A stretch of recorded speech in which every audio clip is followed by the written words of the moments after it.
Kelompok 6 ya sekarang? Apa Iya, kelompok Ibu, 5? kelompok 6. 6, kalau sudah hadir semua, boleh dah dimulai ya.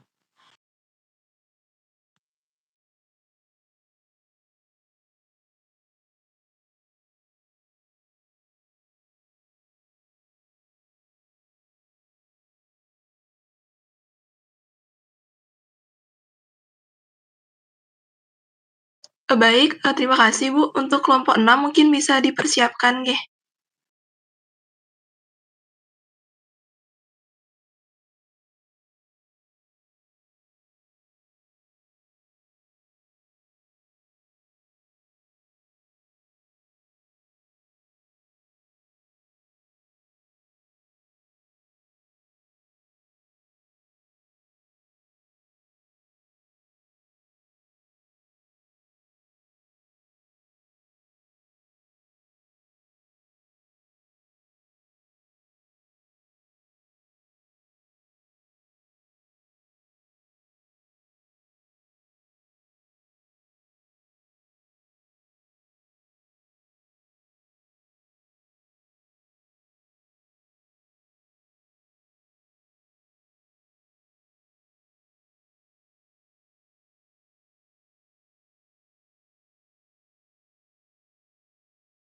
Baik, saya izin untuk memandu presentasi kali ini. Sebelumnya, Om Swastiastu, Assalamualaikum warahmatullahi wabarakatuh. Salam, nama budaya, salam sejahtera untuk kita semua. Jadi, selamat pagi saya ucapkan kepada Ibu Tia selaku dosen pengampu mata kuliah SDBH dan juga teman-teman sekalian yang berada di dalam room Webex ini. Jadi, terima kasih atas kesempatan yang telah diberikan kepada kelompok kami, kelompok 6, untuk mempresentasikan makalah kami, yakni terkait produksi dan standarisasi bahan baku herbal berbasis bahan bunga, yakni dengan sampel yang kami presentasikan kali ini adalah bunga cangkeh atau Syzygium aromaticum.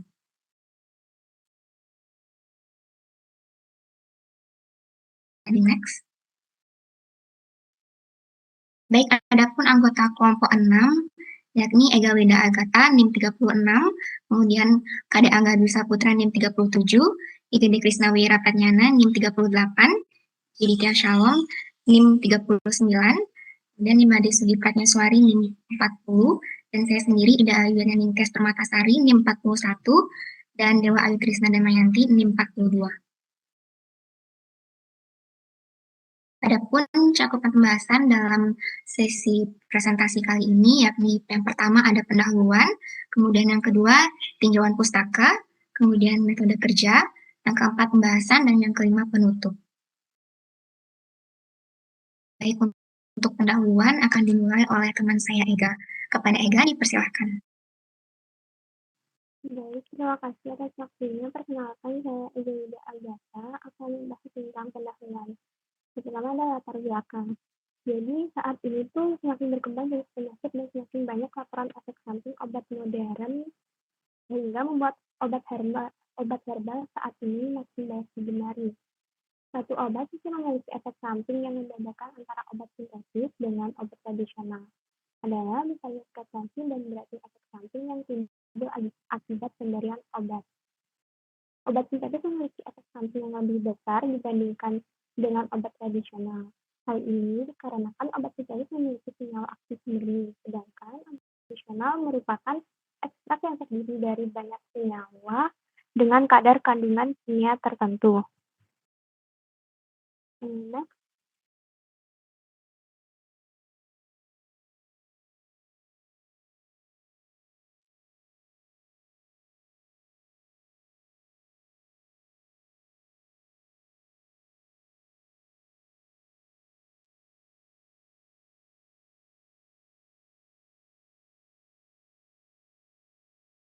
Nah, di salah satu tanaman obat tradisional yang kami bawakan ke ini adalah tanaman cengkeh, Syzygium aromaticum. Bunga cengkeh mengandung minyak atsiri dengan kandungan utama adalah eugenol. Kandungan minyak cengkeh pada bunga cengkeh sebesar 12-15%.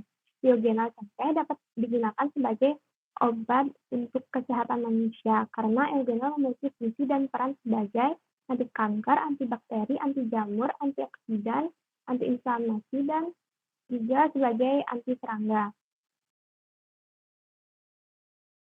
Berdasarkan Peraturan Menteri Kesehatan Republik Indonesia tentang obat herbal, diperlukan pengendalian mutu simplisia yang akan digunakan untuk bahan baku obat atau bahan baku obat tradisional.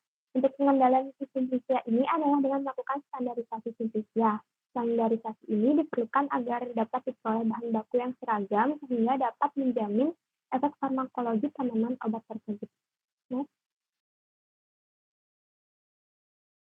Jadi terdapat 3 rumisan masalah. Yang pertama, bagaimana prosedur penanaman dan pemanenan bunga cengkeh mengacu pada GACP. Yang kedua, bagaimana prosedur pengolahan dan teknologi pasca panen bahan baku bunga cengkeh. Dan yang ketiga, bagaimana prosedur standarisasi spesifik dan non-spesifik simplisia bunga cengkeh. Selanjutnya akan dilanjutkan oleh teman saya. Terima kasih. Baik, terima kasih atas waktunya. Baik, next. Pertama, perkenalkan terlebih dahulu, nama saya Kadek Gamsa Putra, NIM 37. Pertama, klasifikasi tanaman cengkeh. Tanaman cengkeh termasuk dalam kingdom Plantae dengan divisi Angiospermae, kelas Magnoliopsida, ordo Myrtales, famili Myrtaceae, genus Syzygium, dan spesies Syzygium aromaticum L, Mer, dan Peri. Selanjutnya, deskripsi tanaman cengkeh. Tanaman cengkeh ini dapat hidup selama puluhan sampai ratusan tahun dengan tinggi tanaman bisa mencapai 20-30 meter. Cengkeh merupakan tumbuhan perdu yang memiliki kayu keras dengan batang yang memiliki tipe percabangan monopodial dan memiliki cabang yang banyak sehingga menjadikannya cukup lebat. Selanjutnya, dari segi daun dari tanaman cengkeh adalah daun tunggal yang membentuk lancet dengan ujung runcing serta pangkal yang meruncing, tepi rata, tulang daun menyirip, dan permukaan atas mengkilat. Dari segi bunganya, bunga cengkeh memiliki bentuk majemuk tak berbatas yang muncul pada ujung ranting dan daun, serta memiliki warna keungu-unguan saat muda dan berubah warna menjadi merah muda saat sudah tua, serta bunga kering akan berwarna coklat kehitaman dan memiliki rasa pedas. Next.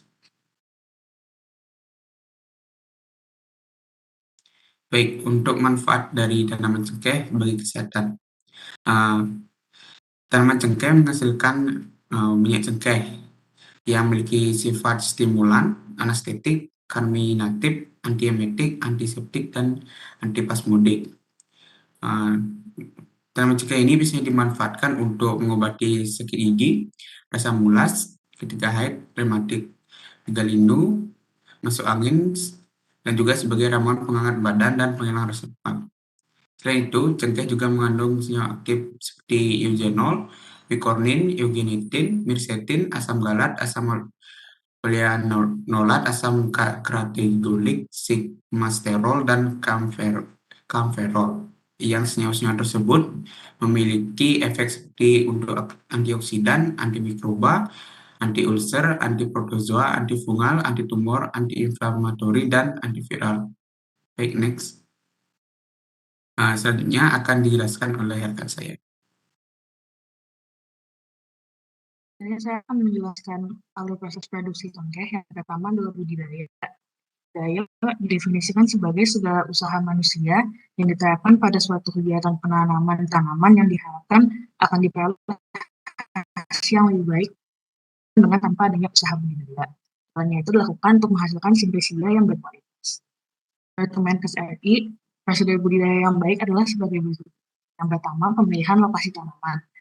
Lokasi penanaman menentukan hasil produksi dan kualitas simplisia. Aspek yang diperhatikan adalah ketinggian, jenis tanah, ketersediaan air, curah hujan, dan intensitas cahaya. Kedua adalah penyiapan lahan. Pengolahan lahan dilakukan untuk membuat pertumbuhan akar yang baik. Hal yang perlu diperhatikan dalam pengolahan lahan adalah membersihkan gulma, sisa perakaran, dan bahan lain yang akan mengganggu lahan 10 cm, bukan bentuknya dengan tanah lalu dibuat tes. Selanjutnya penyiapan bibit dan penanaman. Bibit yang digunakan itu harus sehat dan seragam ukuran dan umurnya. Cara tanam juga harus diperhatikan karena dapat mempengaruhi populasi tanaman dan efisiensi penggunaan cahaya, air, dan zat hara. Dan yang terakhir adalah pemeliharaan. Untuk pemeliharaan dilakukan untuk meningkatkan kesuburan tanah dan dilakukan pupuk yang mengandung N, P, dan K dianjurkan digunakan untuk memperbaiki kandungan air dalam tanah. Dan pupuk kandang dapat digunakan untuk memperbaiki sifat fisik dan kimia tanah. Next. Selanjutnya adalah panen dan pasca panen. Tujuan dilakukan pengolahan pasca panen adalah membuat simplisia nabati siap dikonsumsi baik secara langsung oleh masyarakat umum dan baku jamu industri OT maupun untuk keperluan ekspor. Pada panen, bunga dipanen dengan memetik bunga dari kuncup bunga atau bunga yang telah mekar atau mahkota bunga, dipetik secara manual. Dan pada pasca panen, pertama dilakukan adalah sortasi basah. Sortasi basah dilakukan untuk memisahkan kotoran dan atau bahan asing serta bagian tanaman lain yang tidak diinginkan dari simplisia.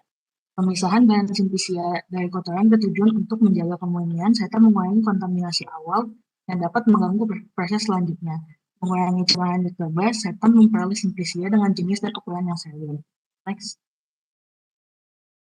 Selanjutnya pencucian. Pencucian dilakukan untuk menghilangkan tanah dan kotoran lain yang melekat pada bahan simplisia. Dilakukan dengan air bersih dan mengalir agar kotoran yang terlepas tidak menempel kembali. Terus untuk bahan yang mengandung senyawa aktif mudah larut dalam air, pencucian dilakukan tanpa perendaman. Selanjutnya dilakukan pengeringan yang bertujuan untuk mengurangi kadar air agar simplisia tidak rusak dan dapat disimpan, serta untuk menghentikan reaksi enzimatis dan mencegah pertumbuhan kapang, jamur, dan jasad organik lainnya. Pengeringan dapat dilakukan secara alamiah, seperti dengan cahaya matahari langsung atau diangin-anginkan, atau dengan pengeringan buatan seperti oven atau uap panas. Yang harus dilakukan pada pengeringan adalah suhu, kelembapan udara, aliran udara, waktu pengeringan, dan luas permukaan bahan. Selanjutnya adalah sortasi kering dilakukan untuk memisahkan bahan-bahan asing dan yang belum kering seutuhnya dan menjamin simplisia benar-benar bebas dari bahan asing. Selanjutnya dilakukan pengemasan dan pemberian label. Pengemasan bertujuan untuk melindungi simplisia saat pengangkutan, distribusi, dan penyimpanan dari gangguan seperti kelembapan, cahaya, pencemaran mikroba, serta jenis serangga. Dan pemberian label ditempelkan pada kemasan dan menunjukkan informasi simplisia yang meliputi nama ilmiah tumbuhan obat, asal bahan, tanggal panen, dan tanggal simpan, berat simplisia, dan kualitas bahan simplisia. Terakhir, penyimpanan merupakan upaya untuk mempertahankan kualitas fisik dan kestabilan kandungan senyawa aktif di kesehatan mutu yang disediakan. Next. Standarisasi spesifik akan dijelaskan oleh Tansa. Baik, terima kasih atas waktunya. Standarisasi spesifik merupakan salah satu uji parameter standarisasi yang berfokus pada senyawa atau golongan senyawa yang bertanggung jawab terhadap aktivitas farmakologi dari bahan alam. Adapun bagian-bagian dari standarisasi spesifik antara lain yaitu seperti identitas, uji organoleptik, uji kadar sari larut air, uji kadar sari larut etanol, dan uji kandungan. Yang pertama adalah uji identitas. Uji identitas ini bertujuan untuk memberikan identitas atau pendeskripsian data nama, yaitu seperti nama ekstrak, nama latih tumbuhan, nama inisial tumbuhan, senyawa identitas, yang artinya senyawa tertentu yang menjadi petunjuk spesifik dengan metode tertentu. Selanjutnya untuk bagian kedua yaitu uji organoleptik yang bertujuan untuk pengenalan awal secara objektif dan sederhana. Adapun penetapan organoleptik yang dilakukan dengan pengenalan yaitu dengan pengenalan secara fisik dengan menggunakan panca indera dalam pendeskripsian bentuk, warna, bau, dan rasa. Dan yang ketiga yaitu uji kadar sari larut air yang bertujuan untuk memberikan gambaran kadar persentase senyawa yang dapat tersari dengan menggunakan parut air dari suatu simplisia. Apabila ekstrak yang larut dalam air lebih tinggi dibandingkan dengan ekstrak yang larut dalam etanol, menandakan simplisia mengandung lebih banyak senyawa polar sehingga lebih larut dalam air. Next. Selanjutnya, uji kadar sari larut etanol yang bertujuan untuk memberikan gambaran kadar persentase senyawa yang dapat tersari dengan menggunakan parut etanol dari suatu simplisia, yang apabila ekstrak yang larut dalam etanol lebih tinggi daripada ekstrak yang larut dalam air, maka hal tersebut menandakan bahwa senyawa aktif bersifat semipolar hingga nonpolar. Yang terakhir yaitu uji kandungan. Tujuan dari uji kandungan adalah untuk memberikan data atau informasi mengenai kandungan kimia ekstrak atau simplisia yang diduga bertanggung jawab pada efek farmakologi. Uji kandungan dilakukan dengan cara ditimbang ekstrak atau simplisia, kemudian diekstraksi dengan parut dan metode tertentu. Kemudian dianalisis kandungan fotokimia yang terdapat pada ekstrak atau simplisia. Next. Baik, untuk standarisasi non-spesifik akan dijelaskan oleh rekan saya. Baik, untuk standarisasi non-spesifik, terdiri dari satu susut pengalihan yang tujuan dilakukannya adalah untuk memberikan memberikan batas maksimal tentang besarnya senyawa yang hilang pada proses pengalihan. Uji ini dilakukan dengan mengukur sisa zat pada pengalihan pada temperatur 105 derajat Celcius selama 30 menit atau sampai beratnya konstan yang dinyatakan sebagai nilai maksimal. Kedua adalah bobot jenis, tujuannya untuk memberikan batasan tentang besarnya massa kesatuan volume yang merupakan parameter khusus ekstrak cair sampai ekstrak padat, ekstrak pekat atau kental yang masih dapat dituang. Bobot jenis juga terkait dengan kemurnian daya ekstrak dan kontaminasi. Ini dilakukan dengan piknometer dan mengukur massa persatuan volume yang diukur pada suhu kamar tertentu. Ketiga adalah kadar air untuk memberikan batas maksimal atau tentang besarnya kandungan air dalam bahan. Next. Yang keempat, kadar abu. Pada penentuan kadar abu, bahan dipanaskan sehingga senyawa organik dan turunan terdeteksi, hingga yang tertinggal hanyalah unsur mineral dan anorganik. Parameter ini terkait dengan kemurnian dan kontaminasi. Yang kelima adalah sisa pelarut organik, tujuannya untuk memberikan jaminan bahwa selama proses tidak meninggalkan sisa pelarut yang seharusnya tidak boleh. Next. Yang keenam adalah cemaran logam berat, tujuannya akan jaminan bahwa bahan tidak mengandung logam berat tertentu yang jumlahnya melebihi batas batas yang ditetapkan karena dapat berbahaya bagi kesehatan.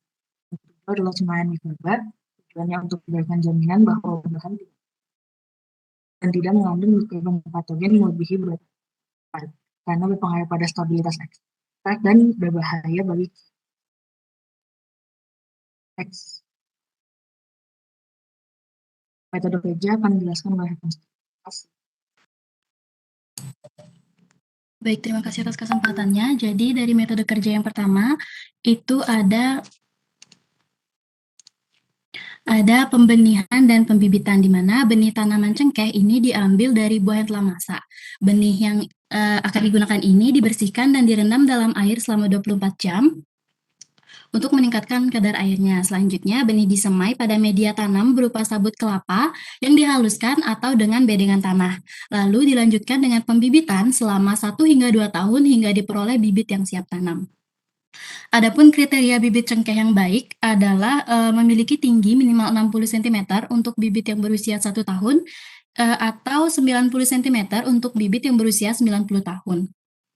Selain itu, kriteria bibit yang baik itu yakni pertumbuhan bibitnya seragam, daun berwarna hijau tua, percabangan banyak dan kekar, tidak ada gejala penyakit dan bercak daun dan cacar daun, serta tidak adanya gejala kekurangan hara, jumlah percabangan rata-rata 6,5 cabang dan daun 63 helai.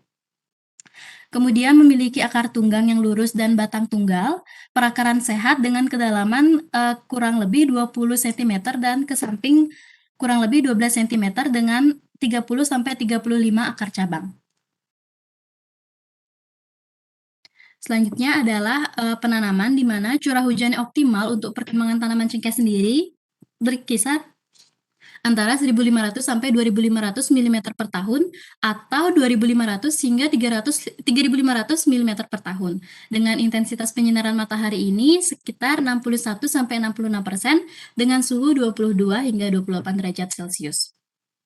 Tanaman cengkeh dapat ditanam pada area lahan yang berada pada ketinggian 0 sampai 900 mdpl atau yang optimal itu berada pada ketinggian 200 sampai 600 meter di atas permukaan laut. Dengan kedalaman tanah ketika proses penanaman itu sekitar 1,5 meter dengan jarak akar dari sumber air itu lebih dari 3 meter dengan pH tanah 5,5 sampai 6,5. Selanjutnya, penanaman cengkeh ini sebaiknya diberi jarak mengingat tanaman akan tumbuh besar. Selanjutnya adalah pemeliharaan tanaman cengkeh, di mana yang terdiri dari pengelolaan lahan, pengaturan naungan, penyiraman, pemasangan mulsa, dan pemupukan. Dari pengelolaan lahan ini dilakukan proses penggemburan tanah dan sanitasi kebun. Dilakukan dengan cara mencangkul atau menggarpu area sekitar perakaran berjarak 25 cm dari batang tanaman. Selanjutnya, pengaturan naungan tanaman, di mana naungan tanaman cengkeh yang dapat digunakan itu ada dua. Yang pertama adalah naungan buatan yang terbuat dari anyaman daun nilam, yang di mana naungan buatan ini dapat dihilangkan setelah melewati 2 periode musim kemarau, atau sekitar tanaman ditanam setelah berusia 4 tahun. Selanjutnya, untuk naungan alami dapat berupa pohon peneduh yang ditanam hingga tanaman cengkeh berusia 5 tahun. Setelah tanaman cengkeh berusia 5 tahun, pohon peneduh ini dapat dihilangkan dengan cara dipotong atau dicabut agar tanaman cengkeh dapat tumbuh dengan optimal karena membutuhkan sinar matahari yang lebih banyak lagi. Selanjutnya, penyulaman. Proses penyulaman dapat dilakukan pada musim hujan. Penyulaman ini dilakukan pada tanaman yang mati atau abnormal yang kemudian dicabut dan diganti dengan bibit yang baru yang berasal dari sumber bibit yang sama. Selanjutnya, dari pemeliharaan tanaman cengkeh adalah penyiraman, di mana proses pengairan ini dilakukan sebanyak 1 hingga 2 kali dalam sehari. Pada tanaman dewasa, pengairan dapat dikurangi secara bertahap sesuai dengan kebutuhan tanaman. Pemasangan mulsa ini dilakukan menjelang musim kemarau dengan tujuan agar tanah di sekitar tanaman cengkeh tidak mengalami kekeringan karena proses penguapan. Proses pemasangan mulsa dilakukan dengan menebarkan jerami kering setebal 5 cm yang disebarkan secara merata di sekeliling tajuk. Selanjutnya, pemupukan, di mana proses pemupukan diberikan di bawah proyeksi tajuk dan di bagian dalam tajuk tanaman cengkeh. Pupuk yang dapat digunakan ini dapat berupa pupuk alami maupun pupuk buatan, di mana pupuk alami ini dapat terbuat dari pupuk kompos berupa kotoran tanaman maupun pupuk buatan yang dapat berupa pupuk NPK.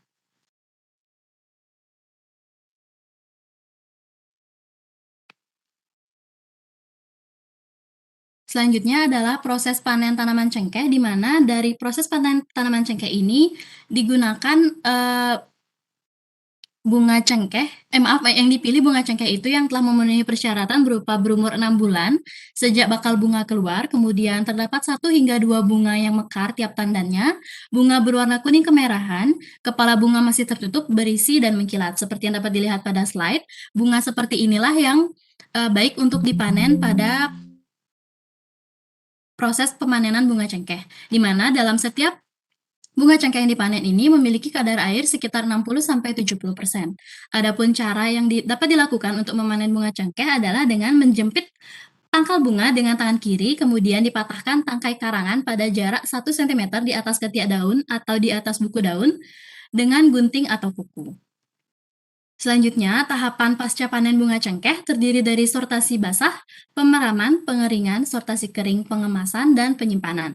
Dari tahapan sortasi basah ditujuan untuk memisahkan bunga cengkeh yang baik dari tangkainya dan dari bunga yang tua. Hal ini karena bunga cengkeh dengan batangnya itu memiliki kadar yang berbeda dan memiliki nilai jual yang berbeda.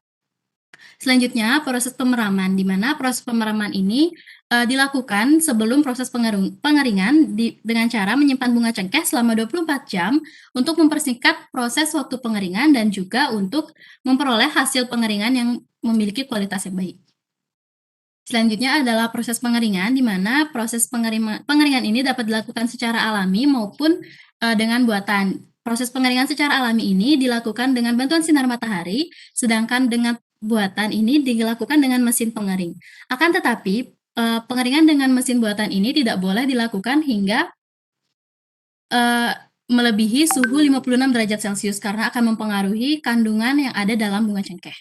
Tahapan selanjutnya adalah sortasi kering dan pengemasan, di mana pada tahapan sortasi kering ini, bunga cengkeh dipisahkan dari kotoran dengan tampah, dengan cara ditampah, kemudian dikemas dalam karung atau kantung plastik.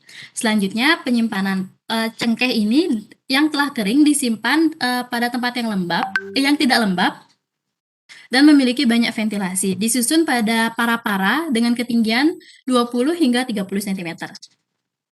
Selanjutnya, untuk pembuatan serbuk simplicia bunga cengkeh, di mana dilakukan dengan cara menghaluskan dan mengayak bunga cengkeh dengan ayakan berukuran 40 mes. Akan tetapi, hal ini dapat disesuaikan kembali dengan kebutuhan.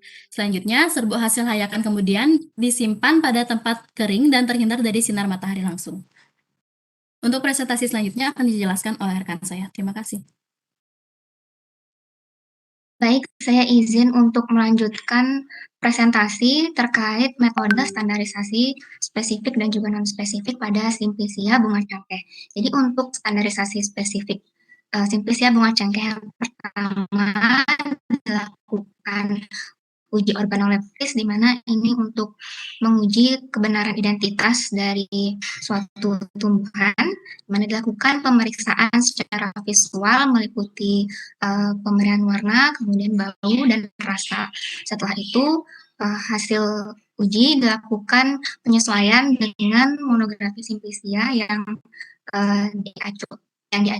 Kemudian yang kedua ada uji mikroskopis, juga untuk melihat fragmen pengenal pada suatu tumbuhan, di mana preparat dari serbuk kering bunga cengkeh ini diletakkan di atas objek, kemudian ditambahkan beberapa tetes larutan kloral hidrat dan difiksasi di atas nyala lampu spiritus. Kemudian preparat akan diamati di bawah mikroskop dengan pembesaran kuat. Selanjutnya ada identifikasi kadar kadar senyawa yang mampu larut dalam larut air, di mana caranya keringkan serbuk dengan derajat halus 4/18. Serbuk ini artinya serbuk ini 100% dapat melewati pengayak nomor 4 dan tidak lebih dari 40% melewati ayakan nomor 18. Kemudian dilakukan maserasi selama 24 jam. Selanjutnya dicampurkan 5 gram serbuk dengan air kloroform P dalam labu bersumbat, kemudian dikocok selama 6 jam pertama, kemudian didiamkan selama 18 jam. Selanjutnya disaring dan diuapkan 20 ml filtrat hingga kering dan dalam cawan dangkal berdasar rata yang telah diarak. Kemudian dipanaskan filtrat tersebut pada suhu 105 derajat hingga diperoleh bobot tetap. Kemudian dihitung kadar persen sari yang larut dalam air, di mana dihitung bahan yang telah dikeringkan udara tersebut. Kemudian next.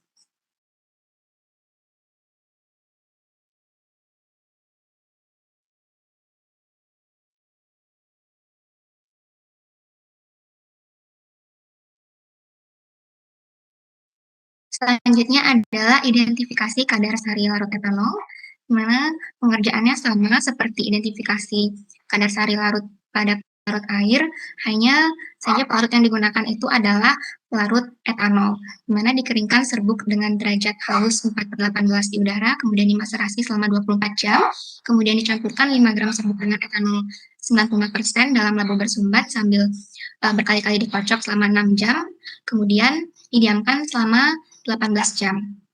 Selanjutnya disaring cepat untuk menghindarkan penguapan dari etanol 95%, kemudian diuapkan 20 ml filtrat hingga kering ke dalam cawan dangkal berdasar rata yang telah dikarak. Kemudian dipanaskan sisa filtrat pada suhu 150 derajat hingga diperoleh bobot konstan.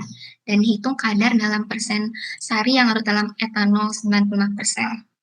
Yang kelima ada identifikasi profil kromatogram. Berdasarkan Materia Medica Indonesia, Metode yang dilakukan yakni dengan ditimbang 50 mg serbuk bunga cengkeh, kemudian dimasukkan ke dalam tabung mikrodestilasi yang telah diberi glass wall di ujung dekat bagian kapiler. Kemudian dimasukkan tabung mikrodestilasi ini ke dalam tanur tas yang sudah dipanaskan pada suhu 50 derajat Celcius selama 30 menit dan dipasang lempeng KLT. Kemudian diatur suhu hingga 220 derajat Celcius. Nah, pada titik pertama dari lempeng KLT pralapis ini akan tampak totalan yang dihasilkan dari tanur. Kemudian pada titik totalan yang kedua itu ditotalkan 10 mikroliter larutan pembanding eugenol dalam metanol. Kemudian elusi dengan benzena dengan jarak rambat 15 cm dan diamati pada sinar biasa dan juga sinar ultraviolet 366 nanometer. Kemudian semprot lempeng dengan anisaldehid asam sulfat, kemudian dipanaskan pada suhu 100 derajat Celcius selama 5 hingga 10 menit dan diamati hasil profil kromatogram pada sinar biasa dan juga sinar ultraviolet 366 nanometer. Tadi next.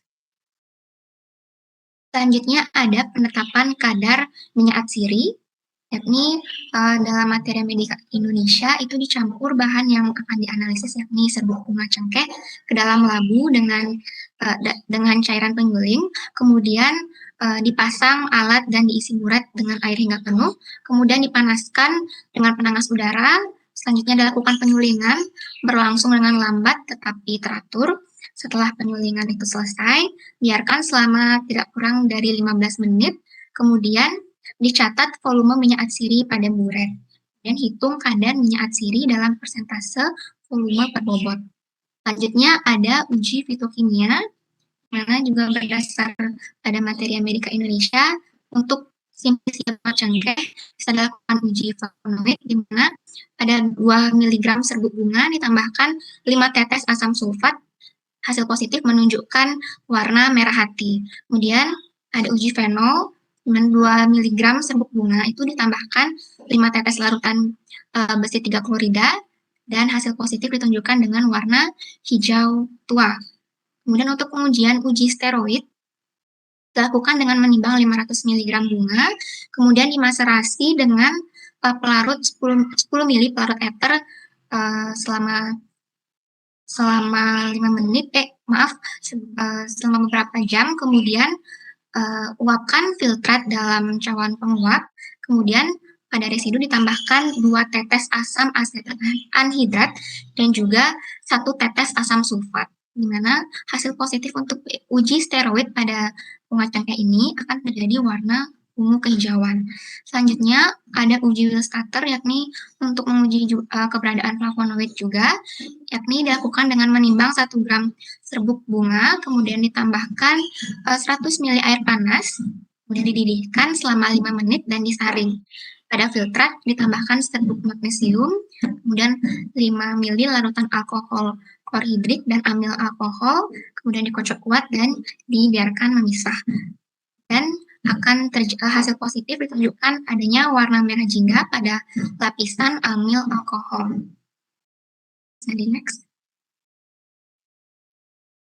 Masih di uji fitokimia, dalam penelitian oleh Bharadwaj tahun 2020, ini juga dilakukan beberapa uji fitokimia lainnya terhadap simplisia bunga cengkeh, mana untuk persiapan sampelnya itu dilakukan dengan menimbang serbuk simplisia bunga cengkeh yang kering itu sebanyak 50 gram, kemudian dicampur dengan 500 ml Aquades. Nah, campuran kemudian disimpan selama 24 jam pada suhu kamar, kemudian divortex selama 3 hingga 4 menit, kemudian dimasukkan ke dalam tabung sentrifugasi. Untuk disentrifugasi pada kecepatan 7000 rpm selama 10 menit. Kemudian supernatan itu dikumpulkan dalam suatu tabung reaksi steril dan siap untuk digunakan uji fitokimia. Jadi untuk uji kandungan tanin, disiapkan larutan besi klorida 3, 5% dalam air suling. Kemudian diambil 0, ml larutan ditambahkan ke dalam 100 mikroliter sampel. Hasil positif ditunjukkan dengan adanya warna biru tua. Selanjutnya ada uji terpenoid, di mana diambil 1 mili larutan sampel cengkeh, kemudian dicampurkan dalam 500 mili kloroform. Kemudian ditambahkan 500 mikroliter asam sulfat hingga terbentuk adanya lapisan. Hasil positif adanya terpenoid itu ditunjukkan dengan adanya endapan coklat pada antarmuka lapisan. Selanjutnya ada uji alkanoid dengan metode uji Wagner. Itu 1 mili larutan sampel dicampur dengan 1 mili reagen Wagner, yakni iodium dalam Ki, kemudian munculnya endapan coklat kemerahan ini menunjukkan adanya alkaloid. Dan yang terakhir ada uji saponin, di mana larutan sampel cengkeh 500 mikroliter dicampur dengan 7 mili air suling, di mana pembentukan buih itu menunjukkan adanya saponin dalam Simplicia bunga cengkeh. Next.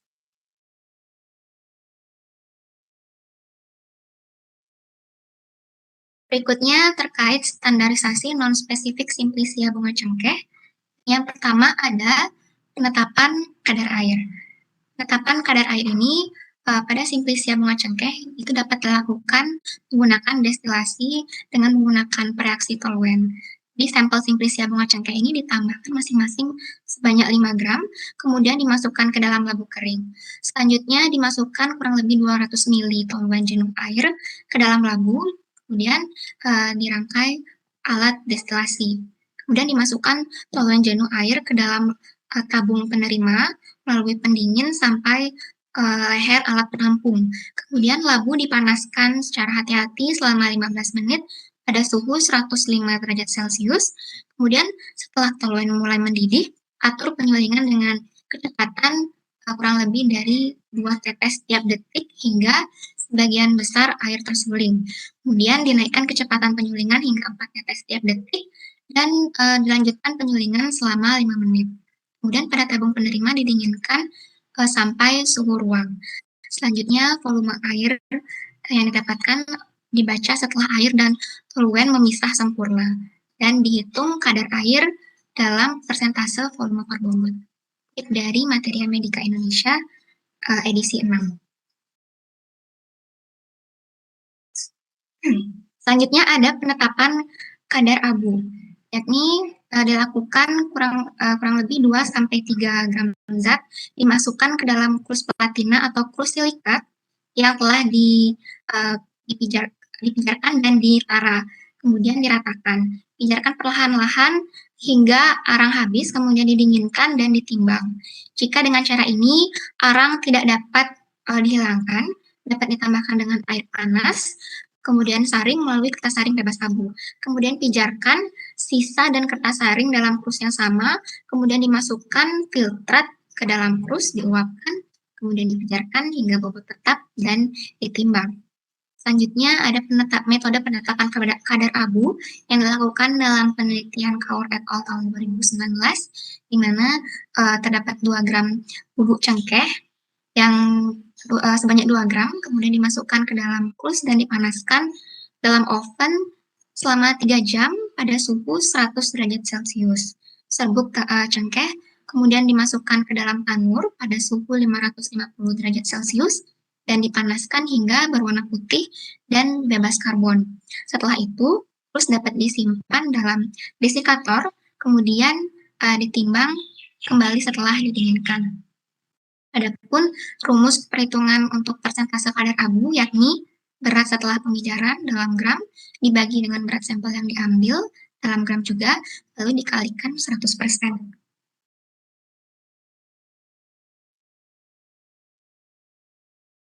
Selanjutnya ada penetapan kadar abu tidak larut asam, di mana berdasarkan Materia Medica Indonesia, ini abu yang telah diperoleh dari penetapan kadar abu total sebelumnya, kemudian dididihkan dengan 25 mili asam klorida encer selama 5 menit. Kemudian dikumpulkan bagian yang tidak larut dalam asam, kemudian saring melalui krus kaca masir atau kertas saring bebas abu. Kemudian dicuci dengan air panas, pijarkan hingga bobot tetap, dan selanjutnya ditimbang. Dan hitung kadar abu yang tidak larut dalam asam terhadap bahan yang telah dikeringkan di udara.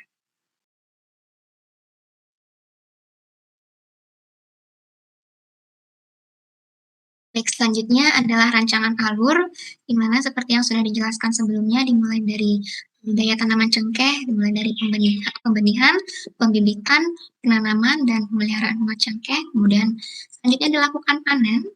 Kemudian dalam proses pasca panen itu dilakukan sortasi basah, kemudian pemeraman, pengeringan, sortasi kering, pengemasan, dan juga penyimpanan. Selanjutnya dibuat serbuk isia sebelum dilakukan standarisasi, spesifik dan juga non-spesifik.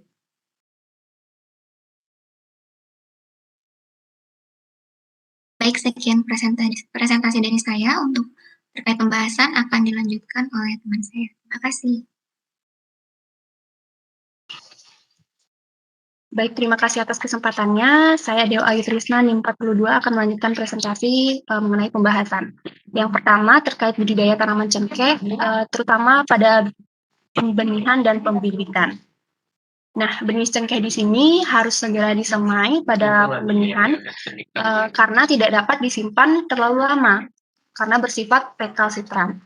Kemudian sebelum penyemaian juga kulit buah dikupas untuk menghindari terjadinya fermentasi karena dapat merusak viabilitas dari benih. Selain itu, yang harus diperhatikan dari benih cengkeh ini, benih cengkeh yang berasal dari buah yang dikupas kemudian direndam itu bertujuan untuk meningkatkan kadar air dan dicuci untuk menghilangkan lendir yang menempel pada benih. Kemudian penyemaian benih dilakukan untuk menciptakan suatu kondisi yang terbaik sehingga benih dapat berkecambah dengan optimal. Nah, bibit yang telah siap tanam harus melalui tahap seleksi terlebih dahulu agar dapat diperoleh tanaman dengan pertumbuhan yang baik dan sehat, seperti itu. Kemudian selanjutnya mengenai penanaman, adapun penanaman sendiri pada tanaman cengkeh harus dilakukan dengan tepat agar dapat tumbuh secara optimal.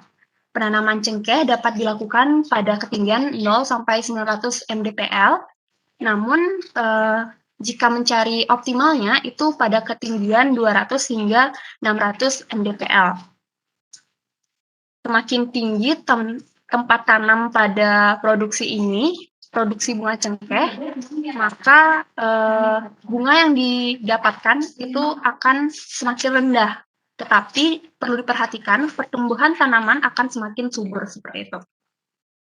Selain itu, penyiapan lahan yang sebaiknya dilakukan pada bulan Juli hingga September itu bertujuan agar lubang tanam pada tanah galian itu terkena panas dalam waktu yang cukup, sehingga pH tanah juga dapat terjaga. pH tanah yang lebih rendah ataupun lebih tinggi itu dapat menyebabkan pertumbuhan tanaman cengkeh menjadi terganggu karena penyerapan unsur haranya juga akan terhambat oleh akar. Selanjutnya, terkait populasi dari tiap hektarnya pada penanaman ini juga akan mempengaruhi hasil panen. Apabila jaraknya terlalu dekat, maka tajuk tanaman akan saling menutupi, sehingga fotosintesis tidak akan berjalan maksimal. Begitu juga sebaliknya, jika jarak terlalu jauh, maka populasi per hektar akan berkurang, sehingga hasil panen yang dihasilkan juga ikut berkurang. Jadi harus diperhatikan untuk penanamannya agar jaraknya tidak terlalu dekat juga tidak terlalu jauh untuk memastikan pertumbuhannya dapat optimal.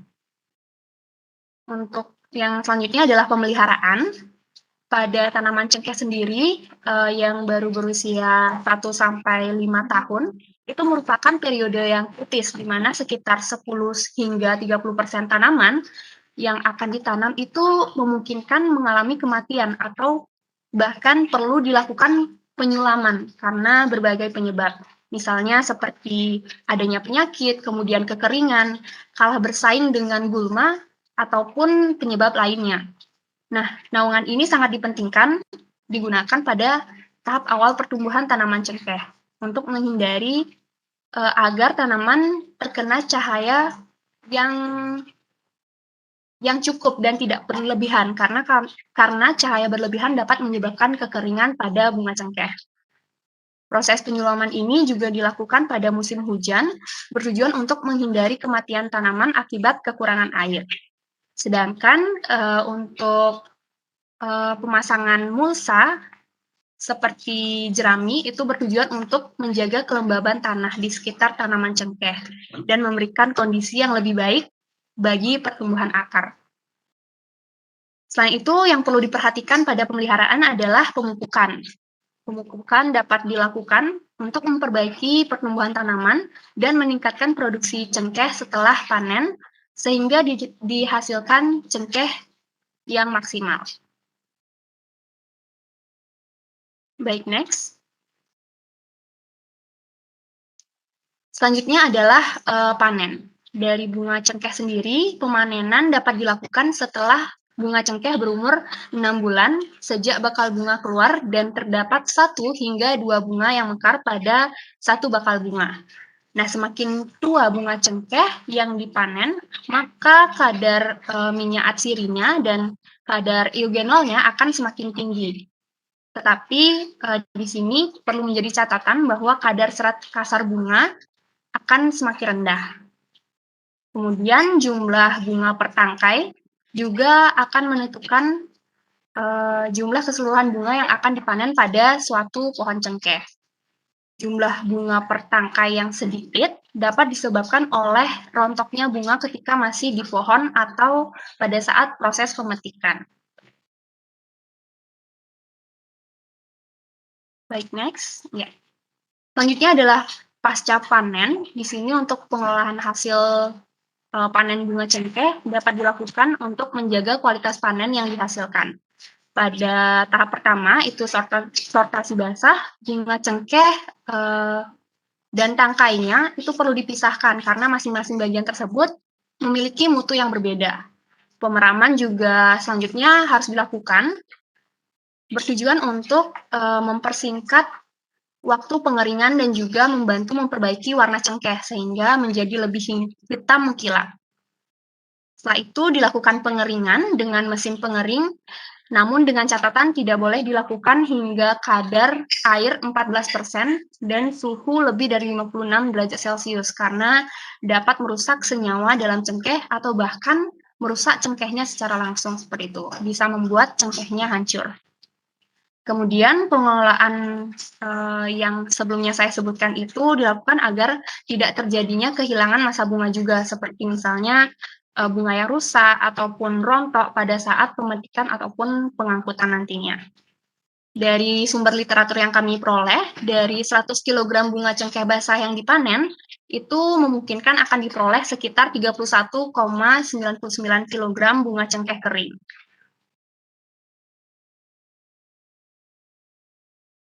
Baik, next. Selanjutnya ada standarisasi spesifik simplicia bunga cengkeh. Pertama, organoleptik. Pemeriksaan organoleptik ini dilakukan menggunakan panca indera seperti yang sudah dijelaskan oleh rekan saya sebelumnya. Di sini lebih mendeskripsikan bentuk, kemudian warna, bau, dan juga rasanya. Cara ini dilakukan untuk mencari secara khususnya atau spesifiknya morfologi, kemudian ukuran, juga warna simplicia yang akan diidentifikasi atau diuji.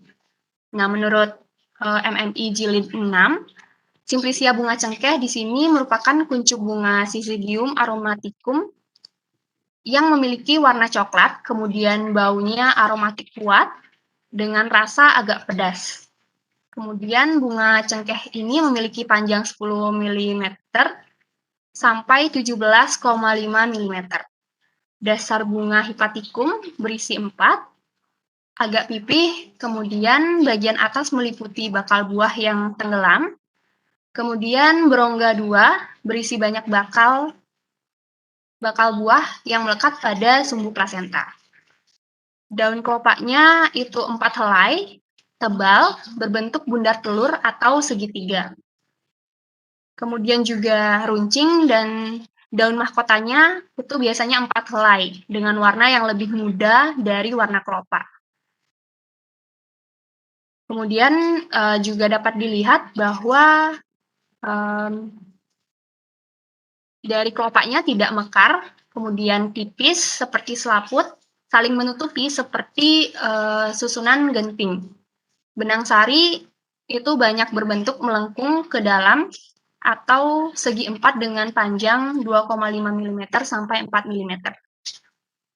Untuk dari gambarnya sendiri sudah dapat dilihat pada layar terkait organoleptiknya.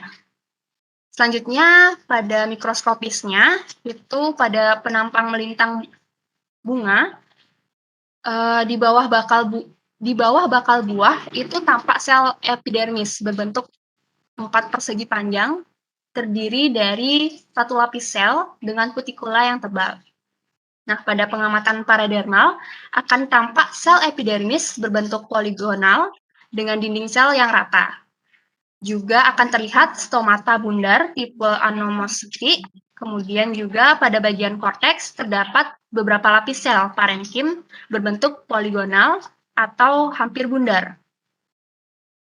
Terdapat juga kelenjar minyak schizolisigen juga berbentuk bundar atau bundar telur terbalik. Pada bagian dalamnya terdapat berkas pembuluh tipe bikolateral, kemudian selabut sklerenkim, dan sel batu. Selain itu juga dapat dilihat kristal kalsium oksalat berbentuk roset terdapat di semua bagian. Parenkim pusat terdiri dari beberapa lapis sel kecil membentuk cincin dengan ruang antar sel yang besar. Pada daun mahkotanya dan daun kelopak itu akan tampak sel epidermis pada bagian atas dan bawah berbentuk segi 4 persegi panjang. Bila tampak dalam paradermal itu berbentuk seperti poligonal. Di antaranya terdapat parenkim berbentuk poligonal, juga kelenjar minyak schizolisigen, kristal kalsium oksalat berbentuk roset, dan berkas pembuluh.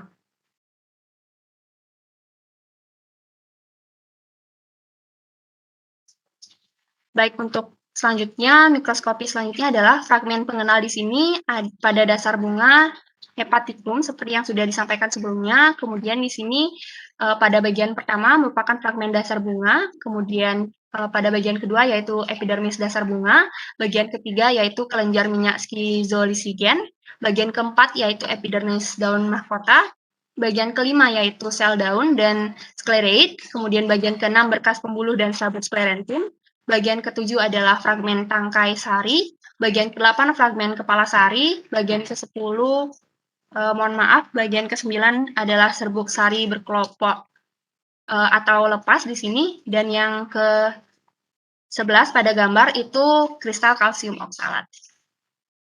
Baik, itu yang dapat saya jelaskan. Mohon maaf, satu lagi untuk mikroskopis di sini pada parenkim pusat terdiri dari beberapa lapis sel kecil membentuk cincin yang ruang antar selnya juga besar. Pada daun mahkota dan daun kelopak tampak sel epidermis seperti yang saya sebutkan sebelumnya. Pada bagian atas dan bawah berbentuk 4 persegi panjang bila tampak paradermal berbentuk poligonal. Baik, selanjutnya akan dijelaskan oleh rekan saya. Terima kasih atas kesempatan yang telah diberikan kepada saya untuk melanjutkan presentasi hari ini. Perkenalkan, nama saya Igede Krishna Wirapranjana dengan NIM 38. Di sini saya akan melanjutkan presentasi mengenai standarisasi spesifik Simplicia bunga cengkeh.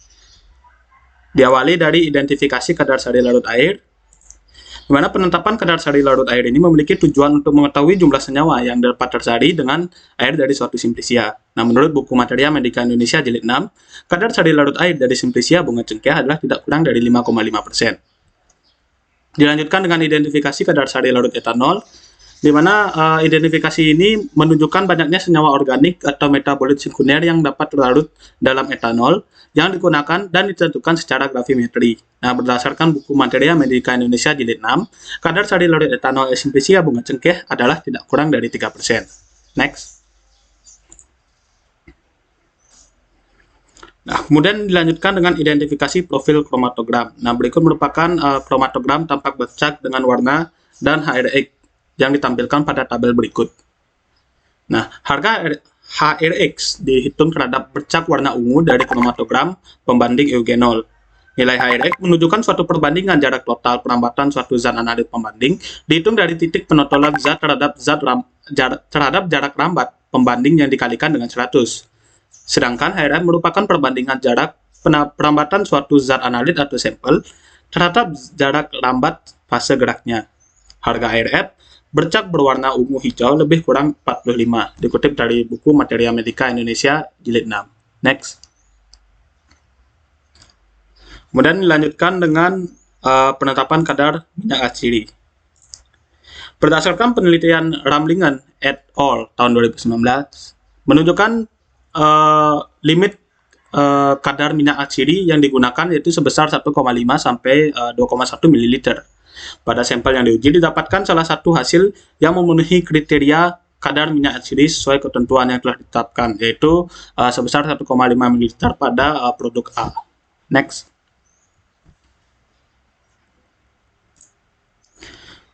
Lanjut dengan uji fitokimia. Dalam serbuk Simplicia bunga cengkeh terkandung flavonoid, senyawa fenol yang sebagian besar terdiri dari eugenol bebas serta sterol. Berdasarkan penelitian yang dilakukan oleh Bharat Watts tahun 2020, hasil yang diperoleh dari studi fitokimia ekstrak air Syzygium aromaticum menunjukkan adanya saponin, tanin, dan terpenoid. Sedangkan kandungan flavonoid dan alkaloid tidak ditemukan dalam penelitian ini. Berikut ini merupakan hasil uji fitokimia secara kualitatif dari ekstrak Syzygium aromaticum yang tampak pada tabel di sebelah kanan. Next. Dilanjutkan dengan penetapan kadar air. Nah, kadar air ini merupakan banyaknya hidrat yang terkandung zat atau banyaknya air yang terserap oleh zat. Kelebihan air dalam bahan tanaman obat atau Simplicia tanaman obat akan mendorong pertumbuhan mikroba. Keberadaan jamur dan serangga serta kerusakan akibat hidrolisis. Dikutip dari penelitian yang berjudul Perbandingan Uji Aktivitas Antibakteri Minyak Atsiri Daun, Tangkai Bunga, dan Bunga Cengkeh Bali terhadap bakteri Propionibacterium acne dengan metode difusi disk, terlihat data sebagai berikut. Kadar air pada sampel yang didapatkan adalah sebesar 4% V/B, di mana hal tersebut memenuhi persyaratan kadar air dalam suatu Simplicia yang dinyatakan tidak lebih dari 10%. Next. Kemudian ada penetapan kadar abu total, di mana tujuannya untuk memberikan gambaran kandungan mineral internal dan eksternal yang berasal dari proses awal sampai terbentuknya ekstrak. Semakin rendah tingkat kadar abu dalam suatu bahan Simplicia menandakan bahwa tingginya tingkat kemurnian dan kebersihan pengolahan bahan, serta kontaminasi yang rendah terhadap mineral yang dikhawatirkan memiliki sifat toksisitas. Nah, terlihat pada hasil pengujian kadar abu pada serbuk Simplicia bunga cengkeh dalam penelitian Kaur et al. Tahun 2019, didapatkan hasil sebesar 5,29%. Hal tersebut sudah memenuhi syarat kadar abu pada serbuk Simplicia yang seharusnya tidak lebih dari 6%. Next.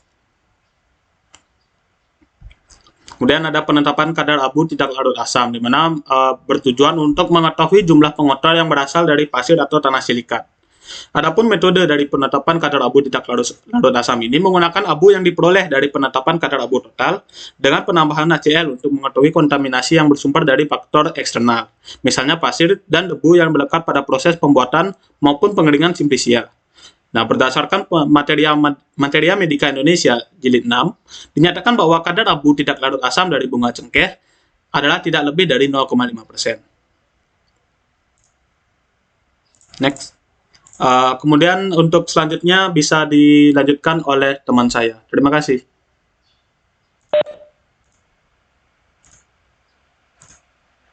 Dan selanjutnya adalah kesimpulan. Jadi proses penanaman dan pemanaman bunga cengkeh mengacu pada GAG pada tahap budidaya, adapun hal yang perlu diperhatikan agar dapat mengoptimalkan proses penanaman, yaitu pemilihan bibit, pemilihan lokasi penanaman, penyiapan lahan, pemeliharaan berupa penggemburan tanah, pengaturan naungan, penyelaman, penyiraman, dan pemasangan muka, dan pemupukan. Pada tahap pemanaman perlu diperhatikan berupa setelah berumur 6 bulan sejak bakal bunga keluar, terdapat 1-2 bunga mekar pada setiap tandan, bunga berupa warna dari hijau menjadi kuning kemerahan, serta kepala bunga masih tertutup, berisi, dan mengilap. Proses pengolahan dan teknologi perkapalan bahan baku bunga cengkeh yang baik harus memperhatikan kebersihan bahan baku dari zat atau benda asing yang tidak diinginkan. Tahapan tersebut dimulai dengan fermentasi basah, pengeraman, pengeringan, fermentasi kering, pengemasan, dan penyimpanan. Proses standarisasi spesifik yang baik adalah melakukan standarisasi pada aspek organoleptis, analisis mikroskopis, identifikasi kadar seri larut air dan larut etanol, identifikasi profil kromatogram, penetapan kadar minyak atsiri, dan uji fitokimia. Pada standarisasi non-spesifik, sintesia bunga cengkeh dilakukan penetapan kadar air, kadar abu total, maupun kadar abu larut asam pada sintesia bunga cengkeh tersebut. Selanjutnya, berikut adalah daftar pustaka yang kami gunakan. Karena sesi pemaparan materi sudah selesai, selanjutnya akan dilanjutkan sesi diskusi. Bagi teman-teman yang ingin bertanya, dipersilahkan. Terima kasih.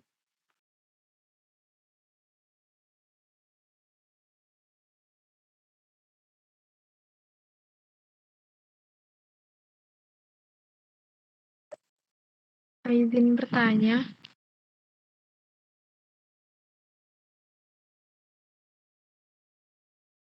Baik, Bung Is. Silakan Bung Is. Baik, terima kasih atas kesempatannya.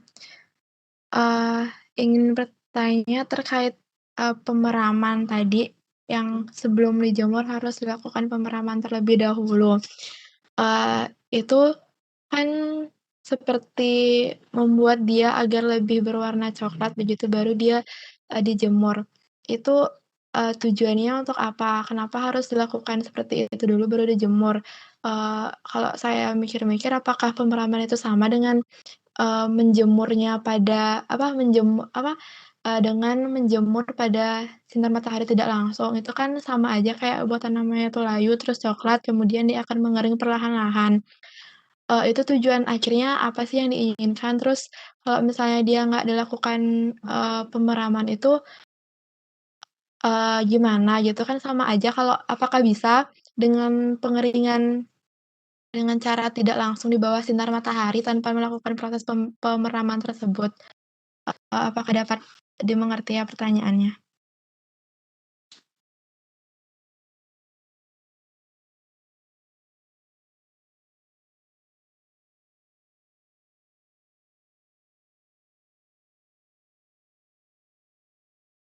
Ya baik, Bung Is, terima kasih untuk pertanyaannya, sudah dapat diterima. Untuk teman-teman lainnya yang raise hand, ada Wulan.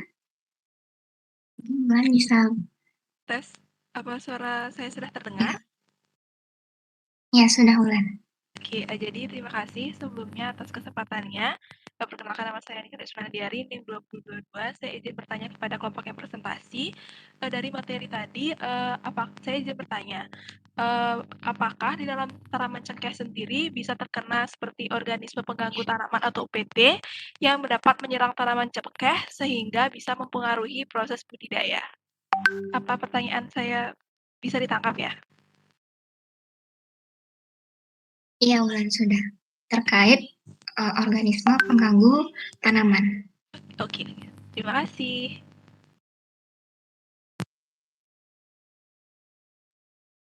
Baik, untuk penanya selanjutnya, saya persilakan kepada Yunia.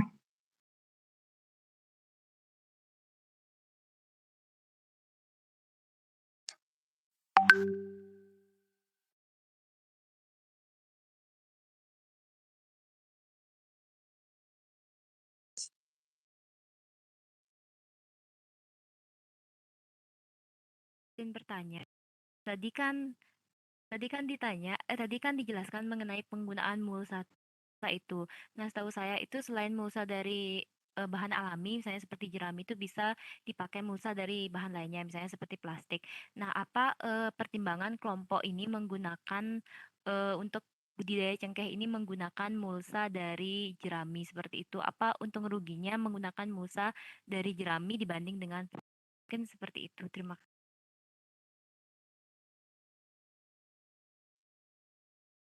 Ya, baik. Terima kasih kepada Yunia untuk pertanyaannya terkait pertimbangan kelompok kami untuk menggunakan mulsa jerami. Baik, selanjutnya masih ada teman yang raise hand, yakni Gung Ari. Mungkin bisa mengajukan pertanyaannya. Baik, terima kasih kesempatannya Dayu. Perkenalkan, saya Ana Agung Medari Sriawati NIM 47, izin bertanya, pada metode kerja tadi, ada bagian pembuatan serbuk Simplicia bunga cengkeh itu dijelaskan, Simplicia bunga cengkeh yang, dihaluskan itu akan diayak dengan ayakan berukuran 40 mes. Nah, kenapa harus menggunakan ayakan 40 mes ini dan apakah jika nanti ada serbuk yang tidak memenuhi syarat daripada, ayakan nomor 40 mes ini, apakah tidak boleh digunakan untuk pengujian lebih lanjut ataukah mungkin pada saat pembuatan ekstrak itu bagaimana? Itu mungkin bisa dijelaskan. Sekian pertanyaan saya, terima kasih.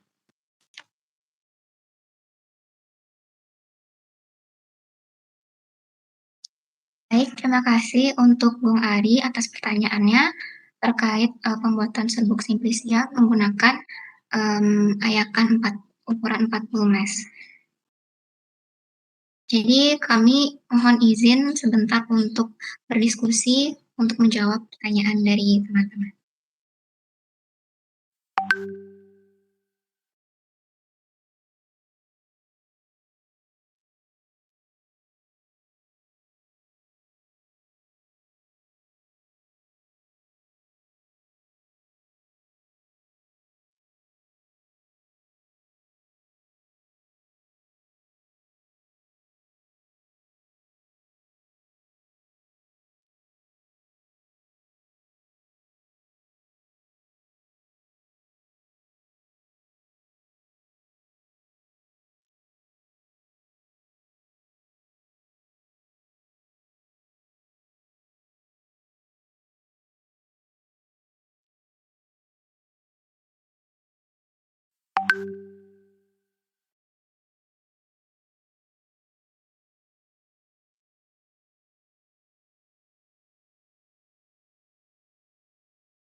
Izin masuk, di sini saya akan menjawab pertanyaan Milan terlebih dahulu. Organisme pengganggu tanaman apa saja yang bisa menyerang tanaman cengkeh sehingga bisa mempengaruhi proses budidaya. Jadi, pada umumnya hama yang menyerang tanaman cengkeh adalah penggeret, rusak pucuk, dan rusak daun. Terdapat 3 kelompok hama penggeret pada tanaman cengkeh, yaitu penggeret batang, penggeret cabang, dan penggeret ranting. Gejala yang tampak pada pohon adalah adanya lubang-lubang berukuran 3-5 mm yang ditutupi serbuk kayu hasil gerekan. Dari dalam lubang gerekan tersebut keluar cairan kental bercampur kotoran hama. Tanaman yang terserang hama penggeret akan terganggu pertumbuhannya karena terganggunya aliran zat makanan yang dibutuhkan tanaman. Serangan yang berat dapat mengakibatkan tumbuhan itu mengalami kematian. Baik, mungkin teman saya ada yang ingin menambahkan. Terima kasih.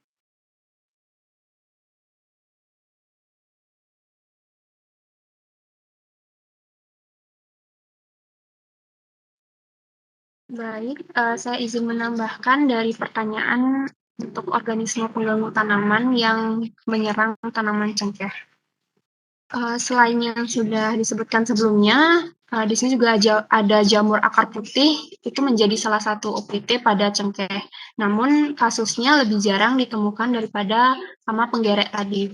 Jamur akar putih pada cengkeh ini biasanya disebabkan oleh Rigidoporus lignosus yang dapat kita amati dari tanaman cengkeh. Jika terkena jamur ini adalah paling mudah dilihat melalui daunnya yang tampak kusam atau kurang mengkilat. Kemudian pada tanaman dewasa itu diikuti oleh gugurnya daun dan bunga secara tidak wajar.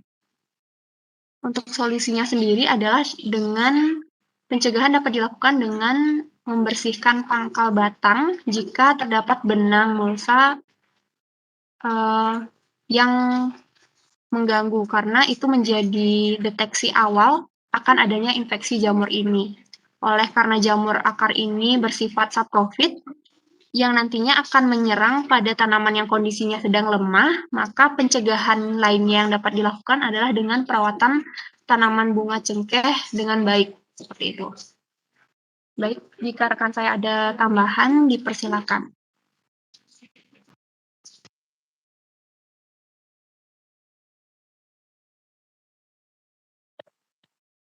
Baik, izin untuk menambahkan jenis OPT yang mengganggu pada tanaman cengkeh, yaitu salah satunya jamur Pilostika CCB yang dapat menyebabkan penyakit cacar pada daun cengkeh, terutama daun cengkeh muda. Penyakit ini dapat merusak daun yang berpotensi untuk menyebabkan kematian, terutama pada cengkeh muda. Kematian ini disebabkan oleh banyak daun yang menggugur sehingga pada tanaman kehilangan daunnya. Adapun pengendalian OPT jenis ini dapat menggunakan fungisida dan pemisahan atau pembakaran daun-daun serta ranting yang telah gugur untuk menghindari penyebaran penyakit ini lebih lanjut. Adapun langkah yang paling efektif dalam menangani penyakit ini adalah dengan memilih benih atau bibit yang telah terkonfirmasi dari wilayah yang tidak Probolinggo. Sekian dan terima kasih.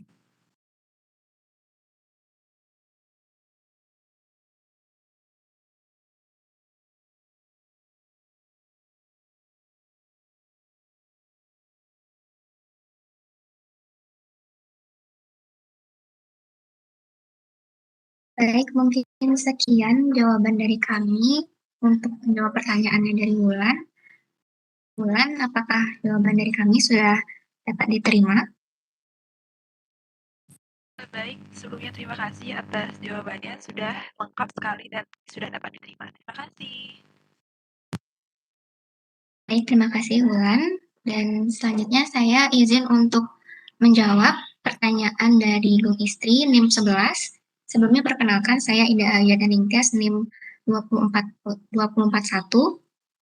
Dan untuk menjawab pertanyaannya Gung Is terkait mengapa perlu dilakukan proses pemeraman sebelum dilakukannya pengeringan bunga cengkeh, kenapa tidak langsung dijemur, tetapi secara tidak langsung di bawah sinar matahari.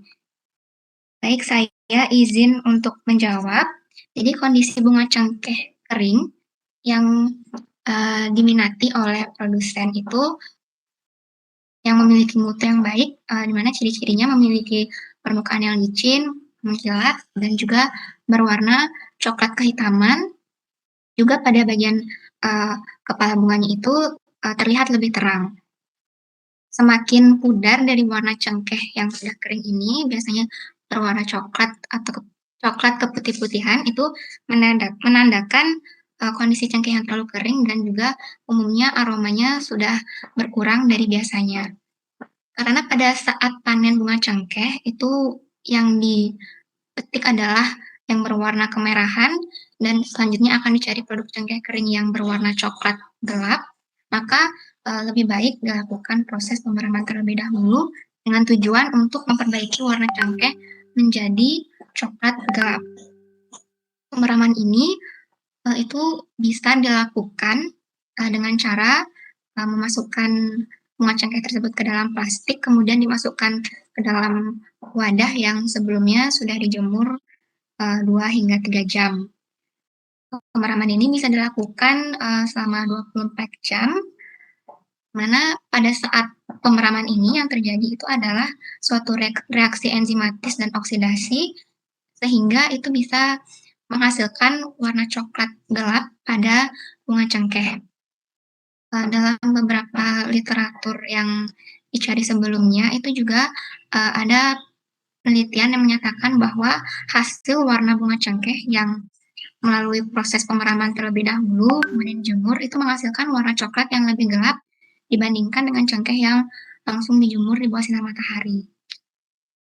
Lalu mengapa tidak dengan pengeringan secara langsung, tetapi tidak langsung di bawah sinar matahari? Mungkin seperti dikering anginkan.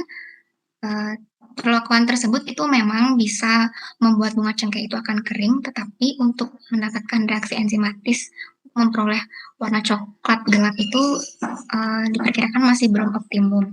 Selain itu juga waktu pengeringan juga akan berlangsung lebih lama. Mungkin sekian jawaban dari saya. Untuk teman kelompok lain yang ingin menambahkan, dipersilakan. Baik, saya izin menambahkan pertanyaan dari Gung Is. Jadi, selain itu juga ada faktor yang mempengaruhi dari keberhasilan pemeraman bunga cengkeh. Faktornya itu ada waktu dan suhu, di mana setelah dipetik, bunga cengkeh itu masih akan mengalami respirasi yang merupakan cara tanaman untuk meneruskan kehidupan fisiologisnya. Dengan pemeraman akan terjadi proses respirasi anaerobik karena kadar oksigen yang rendah. Selanjutnya, suhu memiliki pengaruh besar dalam reaksi yang terjadi, di mana berdasarkan literatur yang kami peroleh, semakin tinggi suhu pemeraman dan semakin lama proses pemeraman akan menyebabkan kadar minyak atsiri dan eugenol yang terkandung dalam ekstrak bunga cengkeh itu semakin berkurang. Hal ini kemungkinan terjadi karena selama proses pemeraman dalam waktu yang lama dan suhu yang tinggi menyebabkan eugenol dan fenolain terurai dalam jumlah yang banyak. Selain itu, waktu dan suhu pemeraman ini juga berpengaruh pada warna cengkeh yang dihasilkan. Seperti yang tadi dijelaskan oleh Dayu, pada pemeraman memiliki hasil yang berbeda dengan penjemuran. Jadi, karena penjemuran itu sinar mataharinya langsung terkena cengkeh, panasnya itu tidak dapat dipastikan agar tidak terlalu mengeringkan bunga cengkeh, atau bahasa gampangnya itu biar bunga cengkehnya itu kita tidak bisa memastikan sampai seberapa kering cengkehnya itu. Jadi kita tidak bisa juga menjaga warna dari cengkeh yang dihasilkan. Sedangkan jika dengan proses pemeraman, kita dapat mengetahui suhunya, di mana suhu ini akan mempengaruhi kerja enzim polifenol oksidasi yang akan menghasilkan warna coklat pada bunga cengkeh. Di mana hasil ini akan menyebabkan bunga cengkeh yang kering dengan warna coklat kehitaman. Sedangkan waktu pemeraman yang optimal itu 24 jam, yang mana akan menyebabkan proses oksidasi yang baik. Jika dilakukan terlalu lama juga tidak terlalu baik karena menyebabkan proses oksidasi yang berlangsung lebih lama lagi, yang dapat merusak bunga cengkeh. Sekian jawaban dari kami. Untuk Gung Is, apa bisa diterima jawabannya, Gung? Ya, untuk jawabannya sudah sangat lengkap. Terima kasih untuk teman-teman yang sudah memberikan jawaban tadi. Terima kasih. Baik, terima kasih Gung Is. Selanjutnya mungkin bisa dilanjutkan oleh teman-teman saya untuk menjawab pertanyaan yang lain.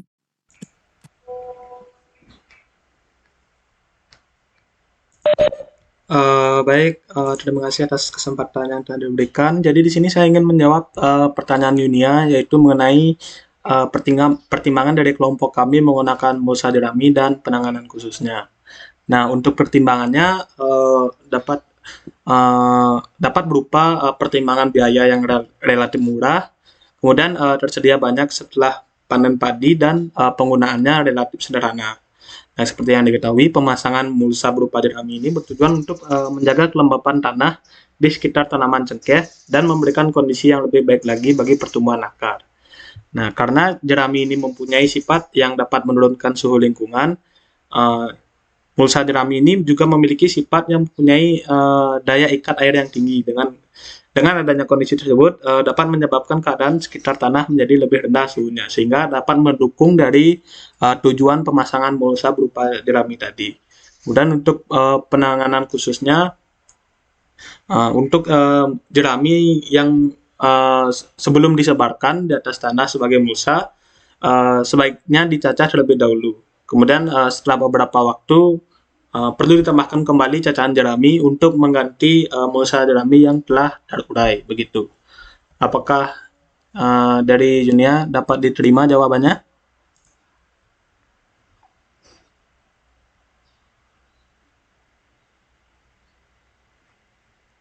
Baik, terima kasih atas jawabannya, Krisna. Untuk jawabannya sudah saya dapat terima, berarti lebih ke arah ekonominya dan efektivitasnya. Terima kasih.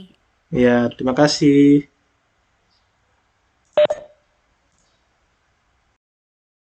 Selanjutnya, saya jadi Tia, NIM 239 akan menjawab pertanyaan dari Bung Ari, NIM 2037. Pertanyaannya, pada saat pembuatan serbuk simplisia bunga cengkeh, tadi dijelaskan bahwa cengkeh dihaluskan dan diayak menggunakan ayakan berukuran 40 mesh. Mengapa menggunakan ayakan 40 mesh? Dan apakah jika nanti ada serbuk yang tidak memenuhi syarat ukuran 40 mesh tersebut, apakah tidak boleh digunakan untuk pembuatan ekstrak? Jadi untuk jawabannya, semakin besar itu ukuran ayakan, maka ukuran partikel yang dihasilkan akan semakin kecil. Dan begitu pula sebaliknya. Jika ayakannya semakin kecil, maka ukuran partikelnya akan diperoleh semakin besar. Ukuran ayakan 40 mesh yang digunakan di sini, dari dalam 1 inci terdapat 40 lubang ayakan. Ukuran ayakan yang besar ini digunakan dengan tujuan dari pembuatan serbuk ini adalah sebagai bahan baku yang membuat formulasi obat. Jika ditemukan ada serbuk yang tidak bisa melewati ayakan, serbuk tersebut masih dapat digunakan dalam pembuatan ekstrak dengan cara dihaluskan kembali sehingga diperoleh ukuran yang seragam. Sekian jawaban dari kelompok kami. Apakah untuk Bung Ari bisa diterima jawabannya? Baik, jawabannya sudah dimengerti dan dapat diterima. Terima kasih. Baik, terima kasih teman-teman atas pertanyaannya. Saya kembalikan kepada Bu Tia. Terima kasih, Ibu.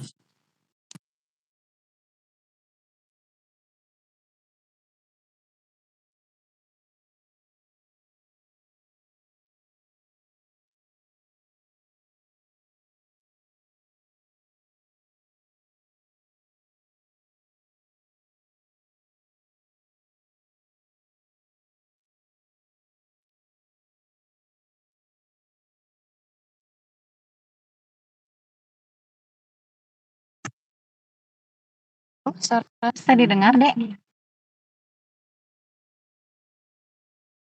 Ibu agak putus-putus, Ibu. Agak putus-putus. Ya, tapi bisa ya. Sekarang sudah cukup jelas, Ibu. Tadi semua pertanyaannya udah dijawab. Untuk masalah budidaya itu ya, cengkeh memang lebih tadi ada hama, jamur gitu ya yang pengaruhinya, karena nanti akan pengaruhi kuantitas akan dihasilkan, biasanya begitu. Dan dalam proses budidayanya tanaman si cengkeh itu juga agak sensitif ya. Jika memang hasilnya tidak memenuhi jumlah yang ditargetkan, sebaiknya ditanam atau diulang dengan menggunakan tanaman yang baru yang memiliki kualitas yang lebih baik gitu. Pada proses pemetikan juga tidak boleh dinaikin ya, dipetik di luar dari tanaman itu. Jadi kayak bikin tangga dan tidak boleh naik ke pohonnya gitu. Terus untuk masalah tadi diamin dulu ya baru dijemur. Kaitannya dengan proses enzimatis yang terjadi di dalam itu sehingga rendemen dari eugenol ya itu lebih banyak itu ya. Lagi MF ya, pengayakan ya. Halo? Pengayakan tadi udah sih. Udah tepat sih Kalau pengayakan tuh berkaitan dengan, nanti proses berikutnya ya, apa ekstraksi atau nanti dibuat, kalau jamu enggak sih, biasanya dia berupa topikal banyakan atau di, per oral mungkin dalam kuantitas yang sedikit ya. Biasanya secara topikal sih banyakan dipakai atau malah di rokok ya. Apalagi ya tadi? Kalau masalah pengukuran kadar air tadi udah tepat ya, menggunakan metode Toluena ya, destilasi ya? Iya, menggunakan destilasi Toluena. Toluena destilasi, heeh, ya karena memang, kandungan minyak arsirinya banyak gitu ya. Apalagi tadi ya? Kayaknya udah ya? Tapi teman-temannya pada nanya banyakan, budidaya ya. Kalau pengolahan pasca panennya udah jelas? Atau ada lagi yang mau bertanya?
Halo, nggak ada lagi?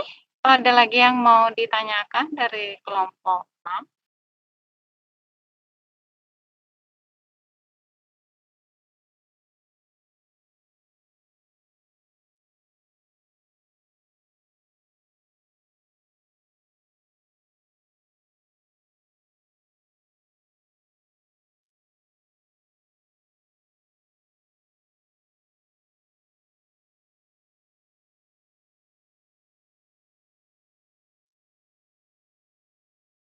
Mungkin sepertinya sudah cukup dari teman. Tidak ada.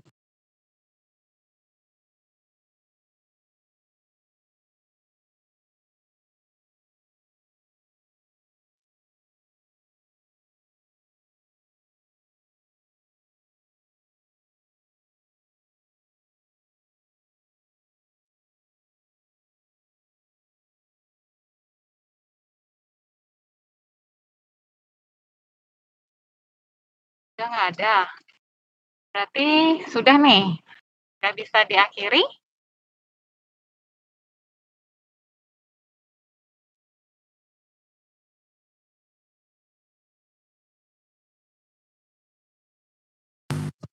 Sudah, Ibu. Dari teman-teman tidak ada pertanyaan lagi, Ibu. Mungkin sudah bisa. Baik. Oke, tadi saya minta tolong untuk dibuatkan berita acara, nanti kirim ke WA ya. Tadi siapa yang bertanya, siapa yang menjawab itu ya. Kalau gitu, ya. Kalau gitu kita akhiri ya. Silakan teman-teman melakukan aktivitasnya, persiapan praktikum ya. Kalau gitu saya akhiri ya. Selamat siang, terima kasih.